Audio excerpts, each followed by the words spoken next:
Goal, nation's leading institute.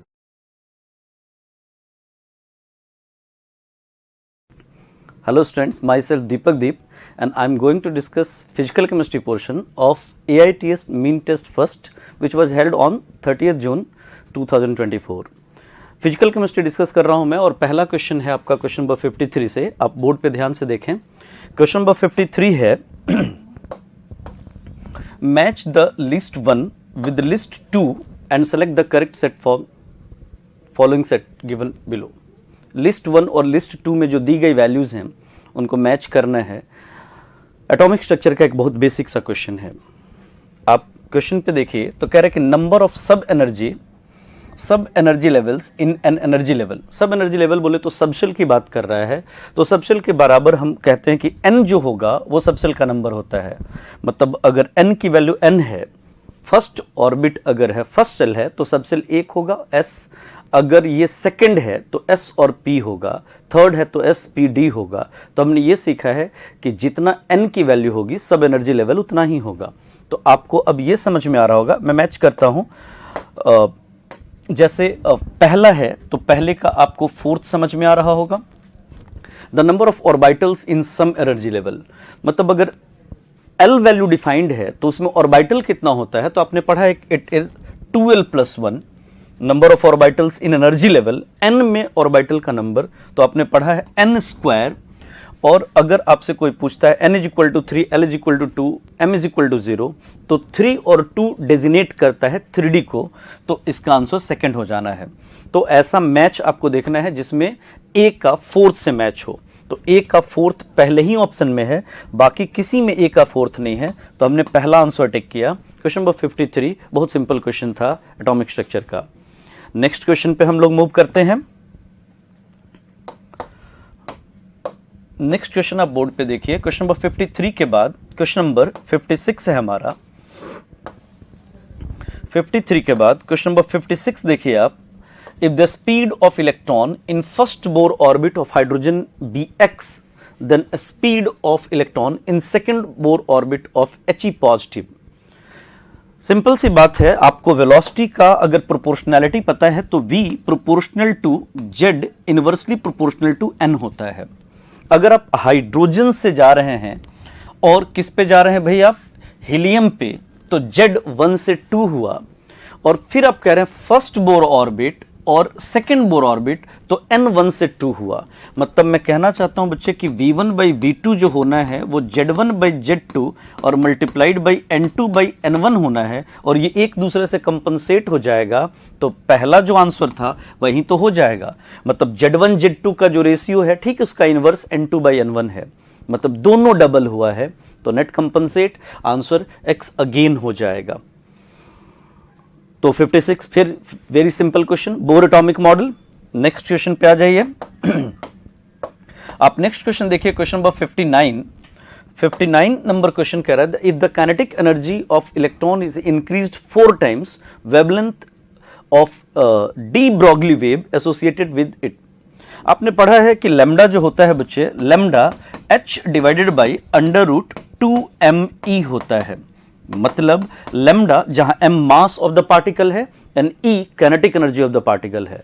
तो kinetic energy अगर 4 times हो जाता है तो अब वो 4 का √1/2 हो जाएगा। तो मुझे समझ में आता है कि लैम्डा 1/2 टाइम्स हो जाएगा। तो आंसर 59 का हमें थर्ड करना चाहिए। नेक्स्ट क्वेश्चन देख लीजिए आप, ये भी एटॉमिक स्ट्रक्चर का बहुत सिंपल क्वेश्चन था। होप आप सब लोगों ने सही किया हो। क्वेश्चन नंबर 60 देखिए। Calculate the momentum of a particle which has de Broglie wavelength. Lambda दिया हुआ है और p पूछ लिया है। आपने डी ब्रॉगली वेवलेंथ जब पढ़ा है तो लैम्डा इज इक्वल टू पढ़ा है बच्चे h/p मोमेंटम। तो अगर इसने p पूछ लिया तो it is just h divided by lambda. तो h की वैल्यू आपको पता है इट इज 6.626 इंटू 10⁻34 और लैम्डा की वैल्यू है बच्चे दी हुई 3.3 13 इंटू 10⁻⁻10 समझ में आता है, ये लगभग 2 है, और ये अगर ऊपर जाएगा तो 10⁻⁻24 बच जाएगा, तो आंसर विल बी 2। ये भी बहुत सिंपल क्वेश्चन था विदाउट एनी कैलकुलेशन। तो एटॉमिक का एक लेमडा और एच पी एक सिंपल डी ब्रोगली वेवलेंथ के रिलेशन पे बेस्ड ये क्वेश्चन था। तो ये था क्वेश्चन नंबर हमारा 60। आप नेक्स्ट क्वेश्चन देखिए बोर्ड पे, question number 63, which of the following represents correct set of 4 quantum numbers for an electron in 4d subcell? आपको पता है कि 4d कह दिया मतलब इसने n की वैल्यू तो 4 कह दी और l की वैल्यू 2 कह दी, और बाकी अब मुझे कुछ नहीं पता, लेकिन इतना जरूर पता है कि जब l 2 होता है तो m की परमिसिबल वैल्यू 0 ±1 ±2 होनी है, और s की वैल्यू ±½ कुछ भी होनी है। तो इनमें से हमें कोई एक वैल्यू देखना होगा, और जो होगा ये आंसर हम टिक करेंगे।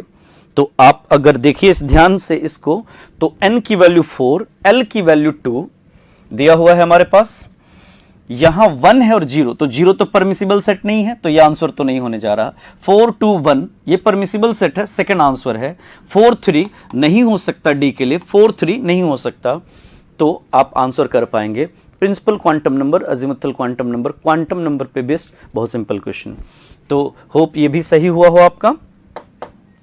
नेक्स्ट क्वेश्चन अगर आप देखें, question number 64, the radius of hydrogen atom in ground state is 0.53 angstrom, radius of Li2 positive ion in first excited state. Radius की प्रोपोर्शनैलिटी वाला लिख लेते हैं, R1 बाई R2, मैंने कहा N1 बाई N2 का स्क्वायर हो जाना है, और मल्टीप्लाइड बाई Z2 बाई क्या बच्चे, Z1। तो R1 था 0.53, ये R2 की बात कर रहा था, और N1 हमारे पास हाइड्रोजन एटम के ग्राउंड स्टेट की बात की थी, तो 1 था, लिथियम के फर्स्ट एक्साइटेड स्टेट की बात की है, तो 2 का स्क्वायर हो जाना है, और Z2 लिथियम के लिए हमारे पास 3 है, और Z1 हाइड्रोजन के लिए 1 है। तो ये वैल्यू पुट करी हमने, तो हमें समझ में आता है कि R2 जो हो जाएगा बेसिकली R2 हमारा, ये वैल्यू 1/4, ये 1/4, तो R2 हमारा हो जाएगा 0.53, R2 is equal to 0.53 multiplied by 4 और डिवाइड बाई कितना बच्चे, 3। तो आप देखिए ध्यान से, तो क्वेश्चन नंबर 64 का आंसर हम लोगों को 4 समझ में आता है, ये सॉल्व करेंगे तो 4th आंसर मिल जाएगा। बहुत सिंपल सा क्वेश्चन ये भी था। क्वेश्चन नंबर 64 देखिए आप,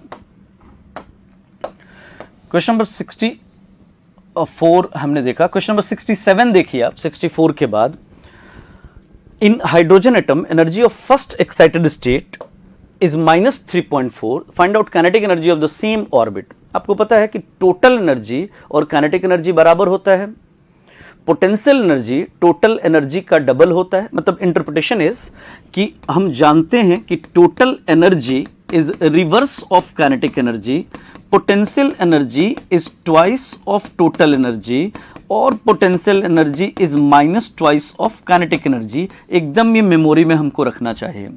तो चूंकि आप अभी मुझसे एक एनर्जी देकर दूसरे की बात कर रहे हैं, और आपने दिया मुझे टोटल एनर्जी और पूछा आपने काइनेटिक एनर्जी, हम जानते हैं कि टोटल एनर्जी काइनेटिक एनर्जी बराबर होता है, बस साइन का फर्क होता है।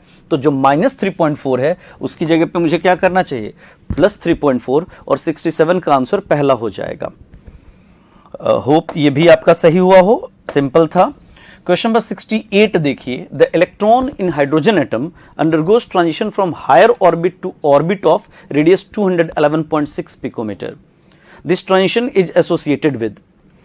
तो आप सिंपल देखिए, कह रहा है कि इस स्टेट में आता है, जिस स्टेट में इसका रेडियस कितना है भाई 211.6, 211.6। हमको पता है कि भाई रेडियस अभी मैंने लिखा था कि it is 0.529 multiplied by n square और डिवाइडेड बाई z होता है।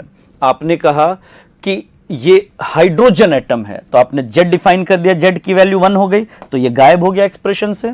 अब n निकालना है, तो मुझे पता है कि ये वैल्यू आपने दे दी है 211.6। अच्छा, ये वैल्यू तब होती है जब ये 10⁻⁻10 होता है एंगस्ट्रॉम में, तो और ये पिकोमीटर में आपने दिया है, तो मुझे n स्क्वायर की वैल्यू मिल गई कितनी भाई, 211.6 इंटू 10⁻⁻12 डिवाइडेड, और चाहे तो हम पिकोमीटर में 52.9 लिख सकते थे।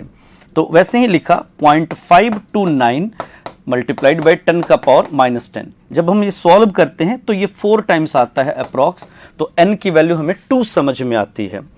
तो n की वैल्यू 2 का मतलब कहीं से भी इलेक्ट्रॉन जब 2 में जंप करता है तो हम उस सीरीज को बामर सीरीज कहते हैं, उस लाइन को हम बामर लाइन कहते हैं।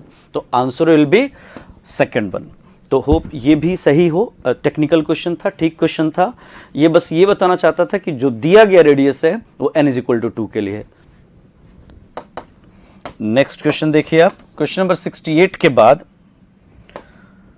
क्वेश्चन नंबर 71 है। 71 एक ग्राफ है एनसीईआरटी का सिंपल सा, कि आप बताइए इसमें से 2s के लिए कौन सा ग्राफ है। तो 2s के लिए आप अगर देखिए ध्यान से तो आपको यह समझ में आ जाएगा 2s के लिए पहला ग्राफ सही है जी। साई स्क्वायर की वैल्यू 2s के लिए हम कहते हैं कि सिंगल नोड आएगा और एक नोड यहां दिखाई दे रहा है, तो और साई स्क्वायर की वैल्यू नेगेटिव नहीं होती तो ये नहीं हो सकता हमारे पास। तो एक ही ग्राफ है जिसमें एक नोड दिखाई दे रहा है, तो 71 का आंसर हमें। और वैसे भी एनसीईआरटी के 4 कर्व हैं, आपको लर्न करना चाहिए, वो देखना चाहिए। 1s और 2s का साई और साई स्क्वायर का कर्व है। नेक्स्ट क्वेश्चन देखिए आप, क्वेश्चन नंबर 72 है, which of the following statement is incorrect. Cathode rays are emitted out from the surface of cathode is right. Cathode ray उन्हीं को कहते हैं जो कैथोड रे से निकलती हुई रेस थी, कैथोड प्लेट से निकलती हुई रेस थी, सही है। Cathode rays travel in straight line is another right statement. ये भी आपने पढ़ा है कि कैथोड रेस हमेशा स्ट्रेट लाइन में ट्रेवल करती हैं। कैथोड रे इलेक्ट्रॉन ही तो होता है। कैथोड रे जो होती हैं उससे हेवी होता है एनोड रे, ये भी सही बात है। एनोड रे मतलब gaseous ions, charged gaseous ion पक्का हेवी होगा इलेक्ट्रॉन से। और कह रहा है कि anode rays are emitted out from the surface of anode, ये गलत है। कैथोड रे तो कैथोड से निकलती हैं, लेकिन एनोड रेज अपोजिट में चलती हुई रेज हैं, वो डिस्चार्ज ट्यूब में कौन सा गैस है उस पर डिपेंड करती हैं, वो प्लेट से नहीं निकलती। तो आंसर क्या हो जाएगा हमारा 4th। ये इनकरेक्ट स्टेटमेंट है। कैथोड और एनोड की प्रॉपर्टीज एनसीईआरटी से आपको पढ़ना चाहिए, ये एनसीईआरटी के लाइंस हैं। नेक्स्ट क्वेश्चन देखिए आप, question number 74, 2 electromagnetic radiations have wave number in the ratio 2:3। Wave number का रेशियो दे दिया है भाई 2:3, और कह रहा है मतलब वेव नंबर 2 और वेव नंबर 1 का ऐसा रेशियो है। तो कह रहा है कि एनर्जी पर क्वांटा क्या होगा। आपने पढ़ा है कि एनर्जी जो होता है क्वांटा की वो बराबर होती है बच्चे hc/λ के, और 1/λ को हम वेव नंबर कहते हैं। तो E can be written hc nu bar. तो आपको पता है कि अगर H और C कांस्टेंट है तो एनर्जी का रेशियो वही होगा जो वेव नंबर का रेशियो होगा। तो आपने कहा कि वेव नंबर का रेशियो 2:3 है, मैं समझ पाया कि एनर्जी का रेशियो भी क्या है 2:3 है, तो आंसर 4th हो जाएगा। ये भी एक सिंपल क्वेश्चन। नेक्स्ट क्वेश्चन देखिए, क्वेश्चन नंबर 76 है, a radio station is emitting the radiations of frequency 4 into 10 का power 4 hertz. If it's frequency is doubled तो क्या डबल हो जाएगा। तो हमको पता है कि फ्रीक्वेंसी डबल करने से एनर्जी डबल हो जाती है। क्वेश्चन नंबर 76 बहुत सिंपल क्वेश्चन है। आपने पढ़ा होगा कि अगर E है तो ये H न्यू है, ये अगर आप डबल कर देंगे तो ये डबल हो जाएगा, और एनर्जी पर क्वांटा ही तो है, एक क्वांटम की एनर्जी है। वेवलेंथ क्यों नहीं डबल होगा भाई, क्योंकि frequency is equal to c lambda होता है। फ्रीक्वेंसी मतलब अगर लैम्डा हम लिखेंगे तो लैम्डा की वैल्यू क्या हो जाएगी एक सेकेंड, हम फ्रीक्वेंसी पहले ऑप्शन को अगर चेक करें तो फ्रीक्वेंसी जो होता है हमारे पास c is equal to nu lambda होता है। तो अगर हम लैम्डा कहें तो ये c बाई न्यू हो जाएगा, इनवर्स रिलेशन में है, तो वो तो डबल करने से आधा हो जाएगा। तो आंसर आपको एक ही समझ में आएगा, बस और बस कौन सा, सेकंड आंसर, एनर्जी पर quanta will be doubled. Next question देख लीजिए आप, क्वेश्चन नंबर 76 के बाद है 77। Number of orbitals represented by n is equal to 4, l is equal to 2, m is equal to +2। जब आपने n बता दिया मुझे, l बता दिया मुझे और m बता दिया मुझे, तीनों चीज बता दी, तो n l m अगर तीनों डिफाइंड है तो मुझे पता है कि भाई अब एक ही ऑर्बिटल की बात हो रही होगी। तो ऑर्बिटल का नंबर क्या हुआ भाई 1 हुआ। मतलब n डिफाइन करता है किस सेल की बात हो रही है, L डिफाइन करता है किस सबशेल की बात हो रही है, और M डिफाइन कर रहा है किस ऑर्बिटल की बात हो रही है। तो जब N, L, M तीनों डिफाइंड है तो पता है मुझे कि सिंगल ऑर्बिटल की बात हो रही है। तो आंसर हम करेंगे इसका पहला। क्वेश्चन नंबर 78 देखिए आप ध्यान से बोर्ड पे। The ionic radii of Na positive is this much angstrom, 1.02 angstrom, the ionic radii of Mg2 positive, Al3 positive। देखो ये इनऑर्गेनिक का बेसिक क्वेश्चन है, आपको आता होगा कि साइज जो होता है आइसोइलेक्ट्रॉनिक स्पीसीज हैं, तो Na पॉजिटिव इनमें सबसे बड़ा है, इसके बाद Mg2 पॉजिटिव है, इसके बाद Al3 पॉजिटिव है। तो बस आपको डेटा नहीं देखना था, ऑर्डर देख लेना था। Na पॉजिटिव 1.02 एंगस्ट्रॉम है, तो इससे कम होगा मैग्नीशियम का, उससे भी कम होगा एल्यूमिनियम का, मतलब घटते हुए क्रम में आना चाहिए। तो ये वैल्यू तो 1.05 है जी, 1.02 से ज्यादा ये परमिसिबल नहीं है। 0.68, 0.72 ये तो कम है 1.02 से, लेकिन इससे भी कम होना चाहिए था, तो ये भी नहीं हो सकता। ये इससे भी कम होना चाहिए था, तो पक्का आंसर क्या होगा? फोर्थ, क्योंकि दूसरी वैल्यू पहले से कम है और हमें पता है Al3 पॉजिटिव छोटा हो जाएगा किससे? Mg2 पॉजिटिव से। तो ये बेसिक क्वेश्चन था, आपने सही किया होगा। क्वेश्चन नंबर 79 देखिए आप बोर्ड पे ध्यान से। कर orbital angular momentum of electron in 3s orbital. आपको पता है ऑर्बिटल एंगुलर मोमेंटम जो होता है ये under root L+1 H cross होता है या H/2 पाई होता है। ये जो H क्रॉस है बच्चे, इसको हम H/2 पाई कहते हैं। अब चूंकि S के लिए L की वैल्यू 0 हो गई, 0 मल्टीप्लाइड बाय एनीथिंग इज 0, तो आंसर 79 का 2 हो जाएगा। नेक्स्ट क्वेश्चन है हमारा question number 80। Which quantum number differs from the 2 electrons present in K shell of an atom. K मतलब आपको पहले ऑर्बिट की बात हो रही है, फर्स्ट सेल की बात हो रही है, और फर्स्ट सेल में हमें पता है कि n की वैल्यू अगर 1 है तो बस L की वैल्यू 0 होगी और S सबसेल की बात होगी। और S सबसेल मतलब एक ऑर्बिटल, और एक ऑर्बिटल के जो 2 इलेक्ट्रॉन होंगे उनमें बस और बस स्पिन का डिफरेंस होगा, क्योंकि n सेम होगा, L सेम होगा, M सेम होगा, डिफरेंस बस स्पिन क्वांटम नंबर का होगा। तो आंसर फोर्थ हो जाएगा बच्चे। क्वेश्चन नंबर 84 देखिए आप। विच of the following orbital represented by complete wave function psi 410। आपको पता है कि रिप्रेजेंटेशन जो होता है वो साई NLM होता है, तो इसका मतलब आपने N4 बोला, L1 बोला और M0 बोला। मैं समझ गया ये जो वैल्यू है ये किसकी है जी?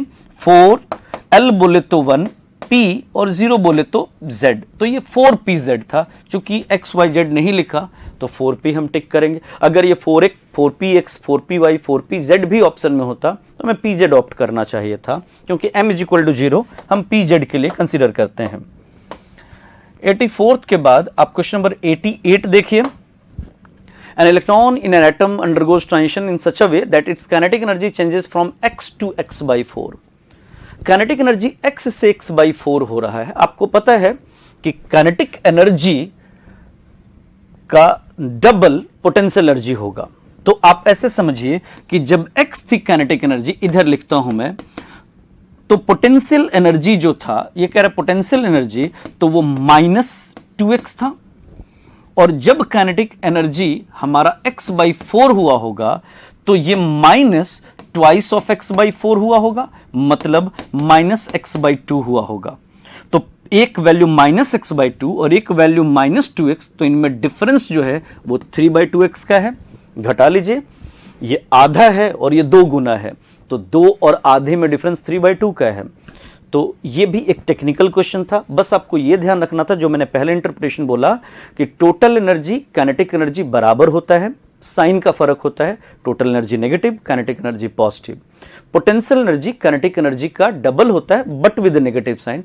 आपसे ये क्वेश्चन हो जाना है।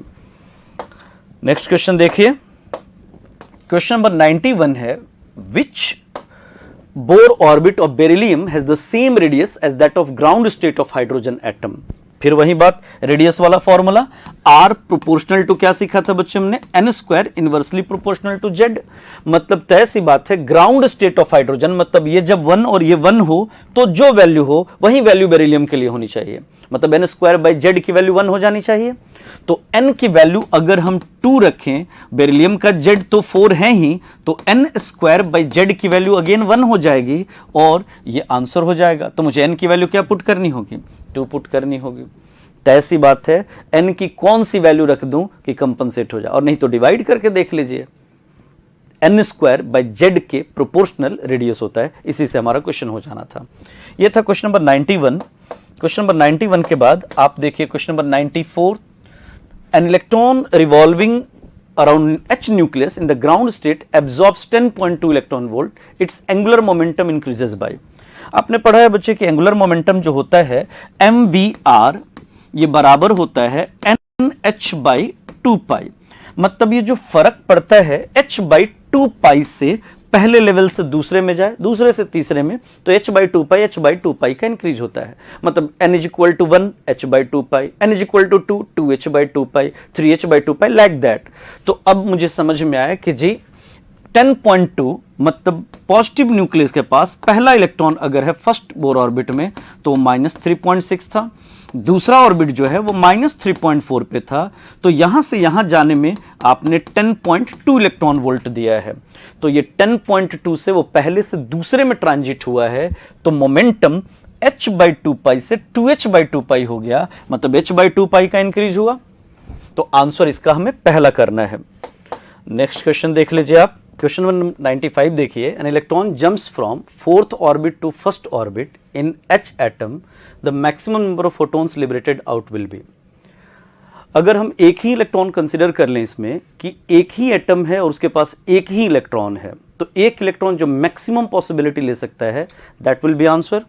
तो आप देखिए ध्यान से, अगर ये 1 2 3 4 4 लाइन हम खींच लें, ये 1 है, ये 2 है, ये 3 है, ये 4 है, एज्यूमिंग दैट हाइड्रोजन एटम एक एटम है और उसके पास बस और बस एक ही इलेक्ट्रॉन है, तो ये 4 to 3 आएगा, 3 to 2 आएगा और 2 to 1 आएगा। This will be the maximum possibility. और अगर मिनिमम लाइन पूछता तो हम 4 to 1 करते। चूंकि इस क्वेश्चन ने मैक्सिमम लाइन पूछा है तो हमें थर्ड आंसर ऑप्ट करना चाहिए। 95 के बाद आप 98 देखिए। An atom has D8 configuration। D8 का मतलब आप समझ पा रहे होंगे कि ये जो 5 ऑर्बिटल्स हैं, 1 2 3 4 5 ऑर्बिटल्स, इनमें इलेक्ट्रॉन 1 2 3 4 5 6 7 8 8 इलेक्ट्रॉन्स भरा। तो कह रहा है कि सेम स्पिन के मैक्सिमम इलेक्ट्रॉन बताइए। तो सेम स्पिन के समझ में आ रहा है 5 इलेक्ट्रॉन्स जो सिंगली फिल किए थे पहली बार, तो maximum number of electrons of same spin क्या हो जाएगा, 5। मतलब 5 का स्पिन प्लस हाफ अगर मैं कह दूं तो 3 जो हैं उनका माइनस हाफ है। नेक्स्ट क्वेश्चन है, total number of orbitals for n plus L is equal to 4। n plus L is equal to 4 अगर बच्चे लिखा हुआ है तो हमें पता है कि ये 4 प्लस 0 परमिसिबल सेट है, मतलब 4s, 3 प्लस 1 परमिसिबल सेट है, मतलब 3p, एंड दैट्स ऑल। क्योंकि 2 प्लस 2 तो परमिसिबल सेट नहीं होगा। s में ऑर्बिटल है हमारे पास सिंगल, p में ऑर्बिटल है 3, तो हमारे पास टोटल नंबर ऑफ ऑर्बिटल्स हो गए 4। तो 100 का आंसर हम लोगों को करना चाहिए फर्स्ट 4 ऑर्बिटल्स। एटॉमिक स्ट्रक्चर के सिंपल क्वेश्चंस थे। होप आपने पेपर बहुत अच्छा किया हो। Thank you so much.